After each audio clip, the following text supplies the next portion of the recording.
desistir, meta, esgotamento, competição, cobrança, desistir, avaliação, humilhação, insegurança, assédio meta, sexual, depressão, meta, cobrança, ansiedade, lucro, ilusão, meta. escravidão, sem aumento limite, pessoal, cobrança, morte, ranqueamento, avaliação, insegurança, meta, depressão, messo, ansiedade, dor, lucro, dor no falta de corpo, pessoal, cobrança, Meta, competição, desistir, meta, humilhação, avaliação, insegurança, meta,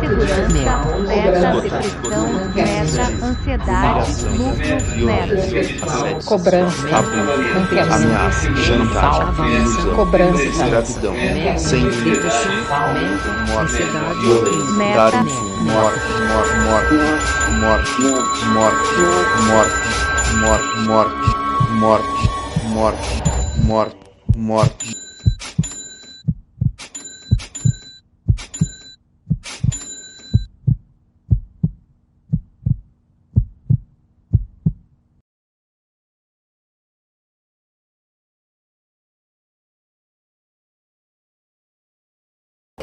O ambiente de uma agência bancária, ele é um ambiente muito doentio. Por que doentio? Porque tu compete o tempo inteiro, né? Mesmo que não tenha assim, o primeiro lugar, segundo lugar, mas tu sabe que aquela agência está competindo com outra agência. Aquela regional está competindo com outra regional. Gira em tudo em torno da meta do banco, que é meta sobre meta e a meta sempre vai aumentando. A meta nunca diminui, né? Os clientes podem continuar os mesmos, mas a meta não.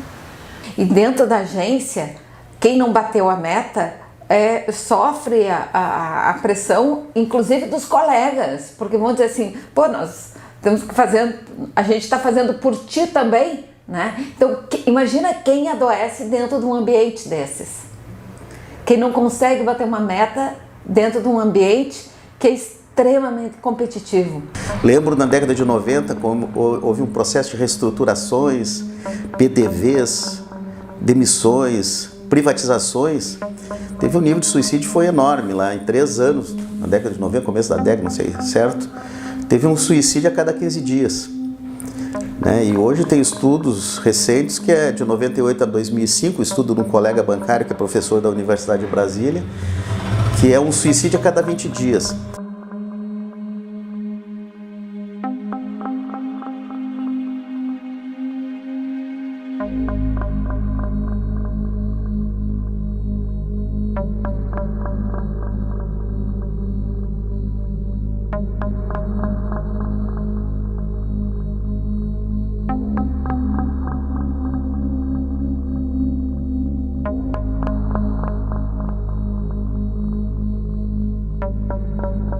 Infelizmente persiste essa tragédia e esses dados, comparado com os dados da sociedade, é muito mais elevado o nível de suicídio, o nível de afastamento por problema psíquico em relação à média da sociedade é bem maior.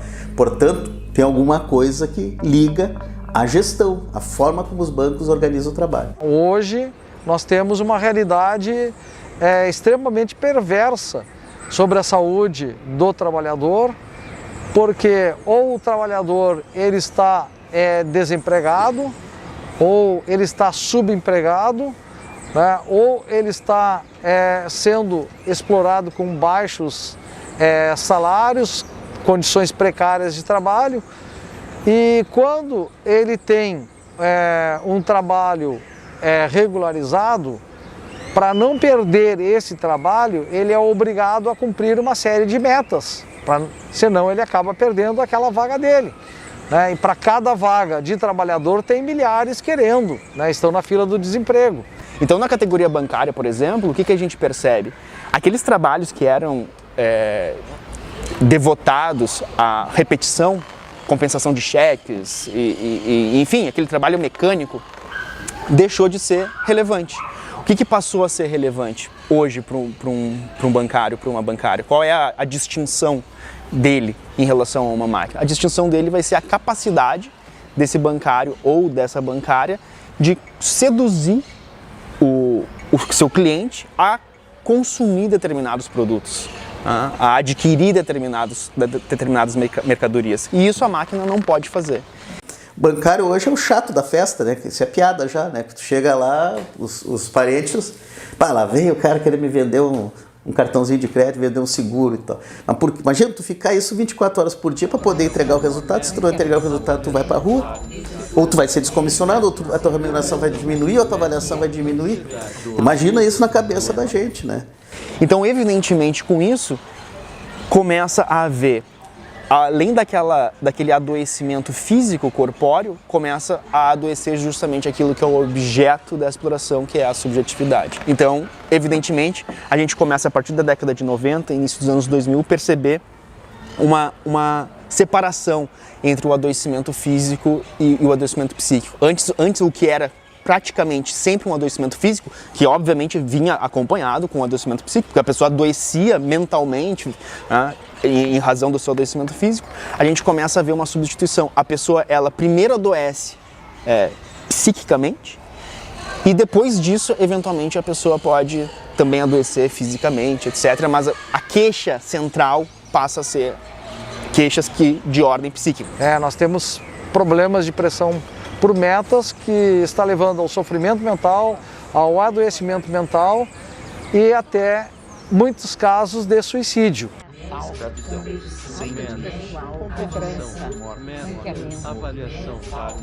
Eu entrei no banco em 2015, mais ou menos, como estagiária. Trabalhei por 7 meses e fui efetivada. E desde o estágio, a cobrança ela já era muito grande, porque toda a meta da agência de consignado era colocada em cima do estagiário, por mais que toda agência tivesse que vender. Ou seja, se a agência fosse mal em consignado naquele mês, significava que o estagiário não teve uma evolução boa. E para tu ser considerado um bom estagiário, tu tinha que ultrapassar os 100% da meta. E a meta era assim, 500 mil, 600 mil em consignado e assim ia indo. Aí eu fui efetivada para caixa. Só que o caixa, diferente do que o pessoal imagina, não é só uma pessoa que fica lá só para receber o boleto, fazer pagamentos. Lá no caixa, além de fazer toda essa parte operacional, que eu acredito que se fosse só isso, já seria bastante coisa, a gente tinha que vender empréstimo consignado, crédito pessoal, títulos de capitalização, seguro residencial, seguro de vida, cartões de crédito, cada vez evoluindo mais. Chegou um momento que até pacote de conta corrente, que é algo que é o gerente que tem que fazer, alterar o pacote, né? A gente tinha que tentar alterar o pacote do cliente, sempre um pacote mais caro, obviamente. E aí a cobrança era uma meta mensal, só que eles dividiam por dia e entre os caixas. Era eu e mais 2 caixas e a chefe GO, que a gente chama gerente operacional.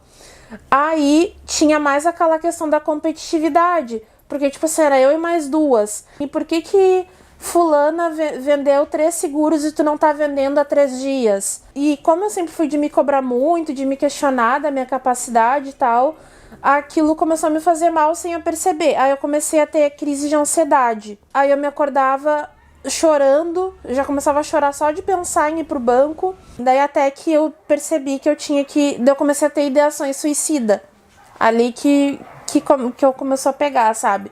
Aí eu quebrei a garrafa aqui dentro de casa, comecei a cortar meus pulsos dentro de casa com a garrafa, ameacei de cortar o meu pescoço, daí meu irmão que teve que me segurar. Eu pesquisava assim no Uber quanto que dava para ir para Cambará do Sul, que Cambará do Sul tem aqueles canyons, né? E eu pensava em me jogar dos canyons, que eu queria uma tentativa que não tivesse mais falha.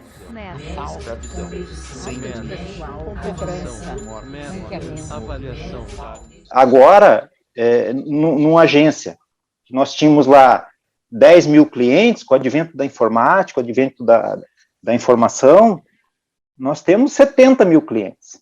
Ocorre que na agência que nós tínhamos 10 mil clientes, antes nós tínhamos 20 funcionários, 30.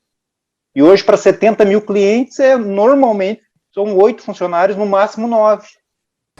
Quando você se coloca no pelotão de elite e você corresponde num primeiro momento, é muito gratificante. E quando você não corresponde, é muito doloroso, psicologicamente. E é aí que você começa a entrar num buraco psicológico.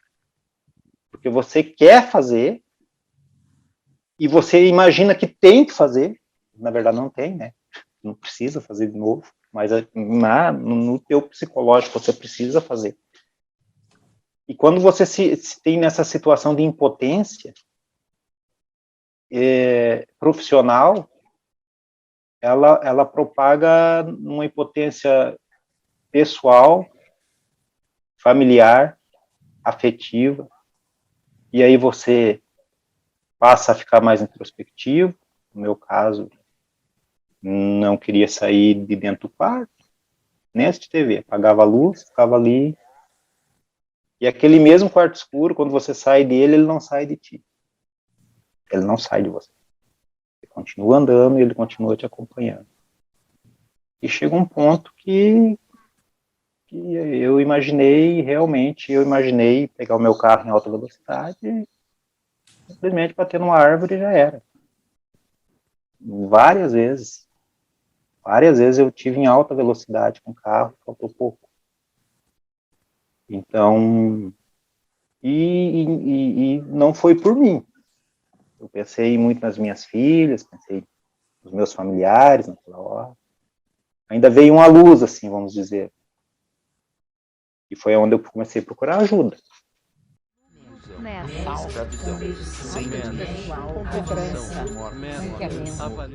Entrei no banco em 2010, e estava indo muito bem e tudo. Daí nós tivemos um sequestro de uma gerente na geral da minha agência, né? E nessa época veio à tona, né, que eles tinham fotos dos nossos filhos, fotos nossas, sabiam todas as nossas rotinas e tudo. E a partir dali eu comecei a enlouquecer, assim, porque daí a gente fica com medo de sair, com medo dos carros que andam na nossa volta, com medo de chegar na agência, com medo dos clientes. A gente acha que tá todo mundo atrás da gente, né? Então ali eu comecei a ficar com pânico, assim, de chegar nos lugares e tudo. E na época eu me travei, eu não conseguia sair de casa, eu tranquei a faculdade, porque eu não conseguia ir até a faculdade, chegar de noite em casa. Eles até orientaram a equipe de segurança do banco que a gente tinha que mudar a nossa rotina, de que a gente tinha que mudar o caminho que a gente voltava para casa, que a gente tinha que ter código com os nossos familiares para saber se a gente estava bem ou se a gente não estava bem. E nisso eu despiroquei, porque daí eu não sabia mais o que eu ia fazer, sabe? E aí nisso eu tentei suicídio 3 vezes. Nesse período eu tentei, meus pais acompanhando, né, e tudo, mas a gente planeja as coisas, a gente tem noção de que tá errado, mas a gente não consegue não pensar nisso, né, a gente se sente incapaz, inválido. E aí foi um período bem difícil, assim, eles tinham que esconder a chave de carro para eu não fazer nada, eles tinham que cuidar dos meus filhos, porque quando viu eu tava gritando, eu tava desesperada. Pra que eu sirvo, sabe? O que eu vou fazer da minha vida agora, sabe? Eu tô jogando fora uma carreira, né, que tu ganha bem, que tu tem uma condição de vida boa, mas eu sou fraca, eu não engreno, eu não tô na área certa, não tem sentido eu estar aqui. Os meus filhos, aí eu já começava a pensar assim, se eu sou tão fraca, é melhor eu não estar aqui do que eu estar aqui com os meus filhos, sabe?